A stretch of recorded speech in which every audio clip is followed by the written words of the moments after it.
कमलायतलोचन लोकपते विजयी भव वेङ्कटशैलपते सचतुर्मुख षण्मुख पञ्चमुख प्रमुखाखिल दैवतमौलिमने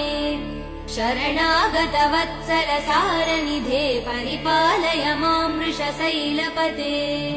अतिवेलतया तव दुर्विषहैरनुवेल कृदै प्रपराध सदैः हरितं त्वरितं वृषशैलपते परया कृपया परिपाहि हरे अधिवेङ्कटशैलमुदारमते जनताभिमतादिकदानरतात् परदेवदया गदितान् निगमै कमलादयितान् परं कलये